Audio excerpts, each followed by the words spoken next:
ఓం విశ్వకర్మ గురవే నమః. ప్రేక్షకులందరికీ నమస్కారం. శైల్య పర్వంలోని 3వ భాగానికి స్వాగతం. సంజయుడు ధృతరాష్ట్రంతో తెలుపుతున్న మహారాజా, ఇంద్రుడు ఇచ్చినటువంటి బాణంతో ఆ సుశర్ముని సంహరించుండు అర్జునుడు. మరి అది చూసినటువంటి ఆ సుశర్ముని యొక్క కుమారులు సమవర్తకులు 15 మంది కూడా అర్జునునితో యుద్ధం చేసి ఆ యుద్ధరంగం లోపల మరణించిన మహారాజాని సంజయుడు ఈ విధంగా తెలియజేసిండు.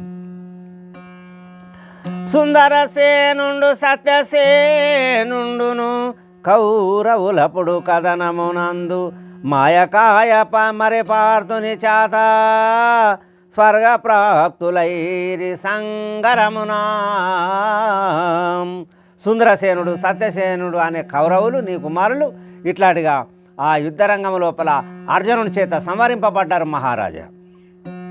శకుని పుత్రులు వచ్చి చేరియూరనముకు నకులునితో బోరినాకమునందు వారు మృతమైతే శకునికి వార్త తెలిసి అమితముగా సోద్యమనుసు అనెను నరేంద్ర. ఆ శకుని కుమారులు నకులునితో యుద్ధం చేయడానికి వచ్చి ఆ నకులునితో యుద్ధం చేసి యుద్ధరంగం లోపల మరణిస్తే ఆ వార్త శకునికి తెలిసి చాలా ఆశ్చర్యపడుతున్నాడు. ఇట్లా జరిగాని మును విదురుడు ధర్మనీతులు అనవుగా బహుదలిపినను హతభాగ్యునునే విననైతిని వారి ముచ్చట పనిజెడెనా బుద్ధి చాత ఫలమే మనగా. ఆ విదురుడు నాకు ఎన్నో విధాలుగా మంచి మాటలు చెప్పినా కానీ నేను ఏ ఒక్క మాట కూడా వినకుండా ఇట్లాంటిగా నేను చెడు బుద్ధితోటి పాండవులను సర్వనాశనం చేయాలన్న ఉద్దేశంతో దుర్యోధనునికి ఎన్నో విధాలుగా నూరిపోసి ఇప్పుడు ఈ యుద్ధరంగం లోపల నా కుమారులందరినీ నేను పొడగొట్టుకుంటే నా బుద్ధి ఏం పని చేసినట్టు చెడు పనే చేసింది, మంచి పని అయితే నాకు జరగలేదని ఆ శకుని విచారపడుతున్నాడు. కానీ సాదేవునిపై గద వేసితే రాగజు శివాని క్రోధము చేత అనే దుష్ట నిలువు రణమునా భుజబలము లెస్స కథనమునందు. ఆ యుద్ధరంగం లోపల సహదేవుని మీద ఈ శకుని గద వేసిండు. ఆ గద వస్తే ఆ గదను తునిమి అప్పుడు చాలా కోపంతో అంటున్నాడు, నువ్వు ఈ యుద్ధరంగం లోపల నిలబడి ఉండు, నీ భుజబలం ఏమున్నదో నాకు చూపి అని సహదేవుడు ఇట్లాంటిగా ఆ శకుని అన్నాడు. ఇట్లో బాలికి సహదేవుండు విడిచే శరము శకుని చేతనున్న గదను దునిమెసేలుగాను వాడు గాని శక్తి నిడిచితే వసుధ కూల్చే పలికి సహదేవుడప్పుడు పరగ భూప. నీ భుజబలం చూపి అని సహదేవుడు ఆ శకుని మీద బాణం వేసిండు.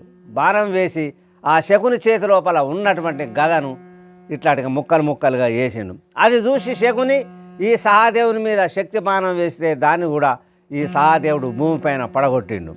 అప్పుడు సహదేవుడు ఏమంటున్నాడు అని ఇట్లాంటిగా ఆ సంజయుడు ధృతరాష్ట్రంతో అంటున్నాడు, కపట దోర్జాన కడు చండాల కలహమూలము నీవు అపరాధంబన కాను మా రాజ్యము అపహరించినావు లావు కురుపతికి మిత్రుడావాయి ఇక బ్రతికేటి పనిచేయురోయి కపట దోర్జాన కడు చండాల. ఒరే దుర్మార్గుడవు, దుష్టుడవు, ఈ యుద్ధానికి కారణం నువ్వు నిజంగానే ఇట్లాంటిగా యుద్ధం జరుగుతున్నది. నువ్వు కురుపతికి ఆ దుర్యోధన మంచి మిత్రుడవు, నువ్వు ఇప్పుడు బ్రతికేటి నువ్వు బతికి ఉండేటి పని చేయు, నువ్వేం చేస్తావో చేసుకో అని ఇట్లాంటిగా చాలా కోపంతో ఆ సహదేవుడు అనేశకుని సారథిని సైన్యము అప్పుడు దుని మేరనామందు కనే కటే నుండు రణము విడిచి పారగా కడు శీఘ్రమునందు సాదేవుడు వాణి భుజద్వయము రణమందు గూల్చెను క్షణము అనే శకుని సారథిని సైన్యము. ఆ శకుని యొక్క సారథిని సైన్యమును ఈ సహదేవుడు సంవరించి ఆ పారిపోయేటటువంటి ఆ శకుని దొరకబట్టి ఆ శకుని యొక్క భుజాలపైన బాణాలను వేసి పనికి రాకుండా చేసిండు. కరచరానాములు వెనుక నుండి బంధించెను శిరామందు పరమోత్సాహమున పాండవుల చాటికి పలికిరి పూర్వమునందు సభలో చేసిన కృత్యములు ఇక దప్పమని నిశీభవాలు కరచరానాములు వెనుక నుండి కాలు చేతులు ఎరగొట్టి ఆ శకుని యొక్క తలను అందులోపల సొరగొట్టిండు. అప్పుడు ఆ సమయము ఆ పాండవులందరూ అక్కడికి వచ్చి నువ్వు ఇంతకుముందు సభ లోపల ఎన్నో విధాలుగా నువ్వు పనులు చేసినావు, ఎన్నో విధాలుగా చెడు పనులు చేసినావు, ఇక మాత్రం ఆ ఫలితం మాత్రం నీకు రాత్రైనా పగలైనా ఇక తప్పేటి లేవు, ఎప్పుడు కూడా తప్పై అనుభవించాని ఇట్లాంటిగా ఆ పాండవులు శకుని అన్నారు. శకుని మరణము చూసి సైన్యమునా పాండవులు హర్షముందిరి చాలా చటనున్నా వాని బలములెల్ల వసుద మీద కూల్చి పావనుల చేసే పార్థుడచట. ఆ శకుని యొక్క మరణ వార్త విని ఆ శకుని చూసి పాండవ సైన్యం చాలా సంతోషపడుతున్నది. ఆ శకుని యొక్క బలాలను సైనికులను అందరినీ కూడా ఈ అర్జునుడు సంహరించండు ఆ యుద్ధ రంగం లోపల. నరనాయక బ్రతికిరి ఎల్ల కురుక్షేత్రమున మునిగిరి దరకంపమునుందవేగ దశ దిశలెల్లా. మహారాజా, ఆ యుద్ధ రంగం లోపల చాలామంది చనిపోయారు, ఇట్లా మిగిలిన వాళ్ళు కొద్దిగా మందే ఉన్నారు. ఆ యుద్ధ రంగం లోపల యుద్ధం చేసినప్పుడు భూమి ఆకాశాలన్నీ కూడా గడగడ ఇట్లాంటిగా వణికినాయి. జననాయక పాండవుల కాయి అనవుగా దక్కిన బలంబు అశ్వములు కరులు కనబడు కొద్దిగా రణమునా వినిపించద వాటి గణతి వినుమి నరేంద్ర. మహారాజా, పాండవులకాయ దక్కిన బలం వాటి యొక్క గుర్రాలు ఎన్ని ఉన్నాయి, ఏనుగులు ఎన్ని ఉన్నాయి, ఇట్లాంటిగా యుద్ధం చేసే వీరులు యుద్ధ వీరులు ఎంతమంది ఉన్నారు, ఇట్లాంటిగా నేను అవన్నిటిని కూడా ఆ లెక్క నీకు చెప్తా పాండవులకాయ ఉన్న బలాల గురించి. తురగములు 60,000 ఇరవుగా 200 గజములు మరి రథములు 2,000 చూడ పరికించగా 60,000 పాయదలంబు. గుర్రాలు 60,000 ఉన్నాయి, 200 ఏనుగులు ఉన్నాయి, రథాలు 2,000 ఉన్నాయి. ఇట్లాంటిగా 60,000 మంది దళాలు ఇట్లాంటిగా చనిపోయిండు. ఆ మిగిలిన వాళ్ళు కొద్దిగా మిగిలిన అని ఇట్లాంటిగా సంజయుడు ధృతరాష్ట్రంతో ఈ విధంగా తెలియజేసిండు. కృతవర్ముడు శారాధృతుడు అతి సమార్ధుడు ద్రోణి ఆ కథనమునా మతిమంతుల విడిచి భయమునా క్షితినాథుడు భారిపాయ క్షీణ బలుండై. మహారాజా, కౌరవ బలం లోపల కృతవర్ముడు, శారాధృతుడు, ద్రోణాచార్యుల వారి కుమారుడు అశ్వత్థాముడు, మరి ఈ మీ కుమారుడు అయినటువంటి దుర్యోధనుడు, వీళ్ళు 4 బతికిండ్రు. వీళ్ళు 4కి 4 ఆ యుద్ధ భూమిని ఇడిసబెట్టి పారిపోయిళ్ళు మహారాజా అడవి లోపలికి అని సంజయుడు ధృతరాష్ట్రునికి ఈ విధంగా తెలియజేసిండు. ఎక్కరథము లేక ఏకాంగి వీరుడై పార విపినమునందు పరగ వెరిచి ద్వైపాయనుని మడుగు ధరణీషా తాజొచ్చి దాగియుండే తాను శౌర్యమునను.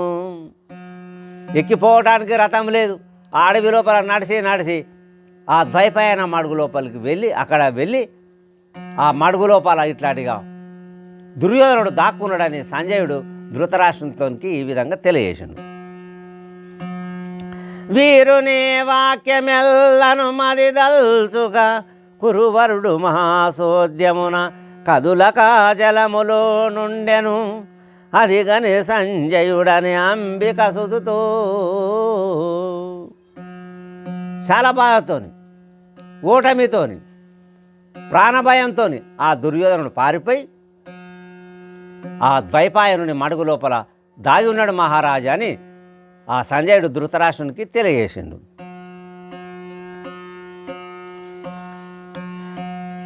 ధృతరాష్ట్రాసుతులు నూరుగురు దురామునా బడిపోయి నారందు. కృతవర్ముడు శారాదృతు గురుసుతు కురువీరుండనాగందు. నలుగురు బ్రతికిరి రణము విడిచి పారిరే విపినముకు వెరిచి. ధృతరాష్ట్రాసుతులు నూరుగురు మహారాజాని యొక్క కుమారులు 100 మంది నుంచి 99 ఇట్లాంటిగా నీ కుమారుడు 99 మంది నీ కుమారులు మరణించిండు.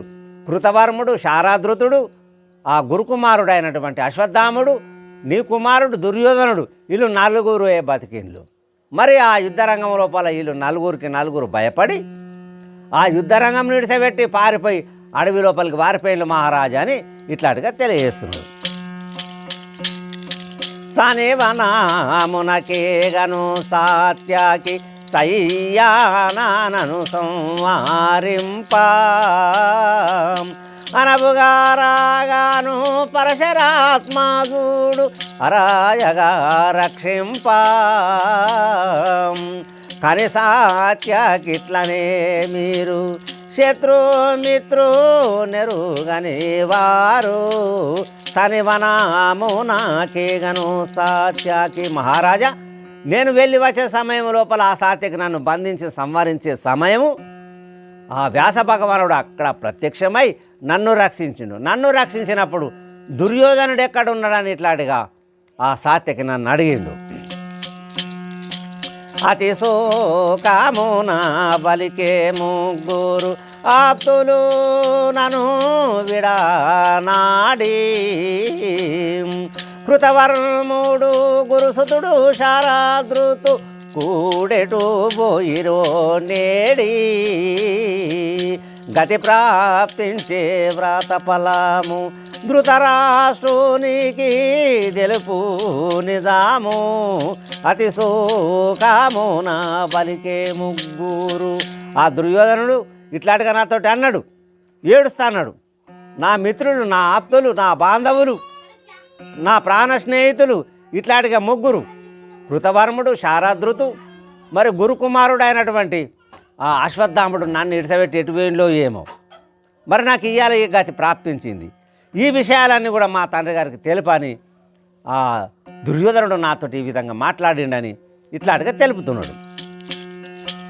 అనేద్వైపాయనుడు మడుగు నాను అగో పడాకున్నను వేగా.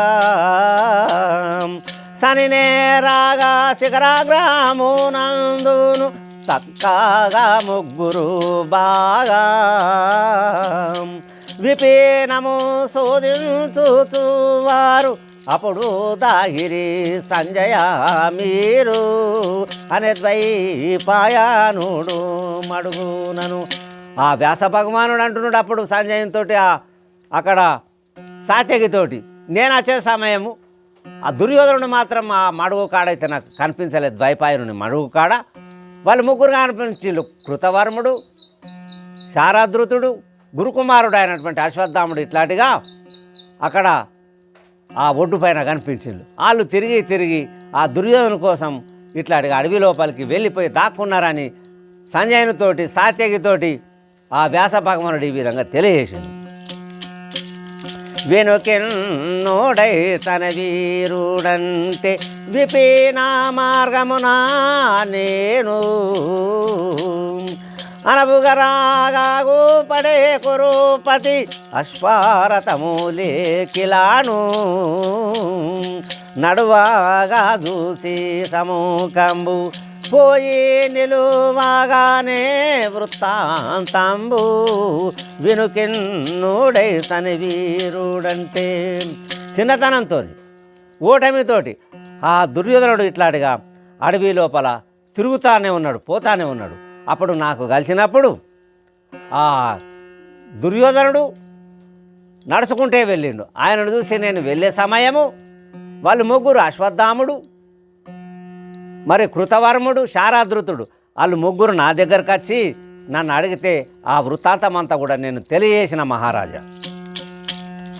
కనుగొన్నారా కురుపతి నెందైన కరుణాకర కృపా చేసి వినతే నడుగాను తెలిపితి విధి వశము మేము బాసి. ఒకడు గలాడు మడుగు నందు అని ఉన్నారు మార్గము నందు కనుగొన్నారా కురుపతి నెందైన కరుణాకర దయేసి మహాత్మా. మరి ఆ దుర్యోధనుడు ఎక్కడ ఉన్నాడు, ఏం కథ, నీకు ఏమన్నా వివరాలు తెలిస్తే మాకు ఎప్పుడులేని నన్ను ప్రార్థించిండు వాళ్ళు ముగ్గురు, అశ్వత్థాముడు, మరి కృతవర్ముడు, శారాధృతుడు. వీళ్ళు ముగ్గురు నన్ను ప్రార్థిస్తే నేను ఇట్లాంటిగా ఏదో కర్మవశమున మిమ్మల్ని వాసిపోయిండు ఆ మడుగు లోపల దాగున్నాడని ఇట్లాంటిగా తెలియజేసిన నేను. తెలియజేస్తే వాళ్ళు కూడా అడవి లోపల దాగుండి ఉన్నారా అని ఈ సంజయుడు ధృతరాష్ట్రంతో ఈ విధంగా తెలియజేసిండు. అలసి ముగ్గురొక చోట భయమునా అనగి వృక్షము క్రింద బలవంతులు దాగిరి భగవతు కృపా బాసినప్పుడు జయముంద. క్షితిలోపాల ఎవరికి వశము గతి శ్రీపతి నామమే సుఖాము అలసి ముగ్గురొక చోట భయమున. ఆ కృతవర్ముడు, శారాధృతుడు, మరి ఈ గురుకుమారుడు అయినటువంటి అశ్వత్థాముడు వీళ్ళు ముగ్గురు చాలా భయపడి ఒక చెట్టు కింద దాయుండు. వాళ్ళు ఎంతో బలవంతులు మహారాజా. ఏం చేస్తావు, ఆ పరమాత్మని కృప లేనప్పుడు ఎవరికి కూడా ఎంత బలవంతులైనప్పటికి కూడా ఏ పనులు కూడా కావు. ఎక్కడ కూడా జయం అన్నది దొరకదు. మనకు జయము కలగాలంటే ఆ పరమాత్మని యొక్క నామస్మరణ చేసేవారికే సర్వత్రా జయము కలుగుతుంది అని ఇట్లాంటిగా సంజయుడు ఆ ధృతరాష్ట్ర మహారాజుతో తెలియజేసిండు. జననాయక సకల ప్రార్థనను కనివస్తిరి ఇప్పుడు నేను కథనమునందు పని లేదు వ్యాజముందుట అనగను రవి అస్తమానమాయ నరేంద్ర. అలా ప్రార్థన విని నేను ఇట్లాంటిగా అన్నీ తెలియజేసిన మహారాజా. ఆ యుద్ధరంగం లోపల నేను తిరిగి అడవి లోపల తిరిగి ఇట్లాంటిగా నేను ఇక్కడికి వచ్చిన ఆ జరిగిన విషయాలన్నీ కూడా నీకు తెలియజేసిన. మరి ఇప్పుడు నువ్వు వ్యాజ్యం చేసి అల్లారు చేసి నువ్వేం చేస్తావు, ఏం చేయలేవు కదా అని ఆ సమయం లోపల ఆ సూర్యభగవానుడు పశ్చిమాద్రికి వెళ్ళిపోయాడని అక్కడ సంజయుడు ధృతరాష్ట్రునికి తెలియజేసిండు. మరి అటు వైశంపాయన మహర్షి జన్మేంజయ భూపాలనికి ఈ విషయాలు గిట్లా జరిగినాయని తెలియజేసిండు. పాండవులెల్లను సుఖమున ఉండిరి కురువరుని జాడ ఒప్పుగా ఇప్పుడు దండివనంబులు గుహలును కొండలు విపినములు వెదుక కొందరు పోయిరి. పాండవులందరూ సుఖంగా ఉన్నారు. ఈ దుర్యోధను కోసం శత్రుశేషం ఉంచకూడదు కదా. ఈ దుర్యోధను కోసం ఆ గుట్టలు, కొండలు, వాగులు, వంకలు ఇవన్నీ కూడా ఆ పాండవులు ఇట్లాంటిగా లెంకటానికి వెళ్ళిపోయారు.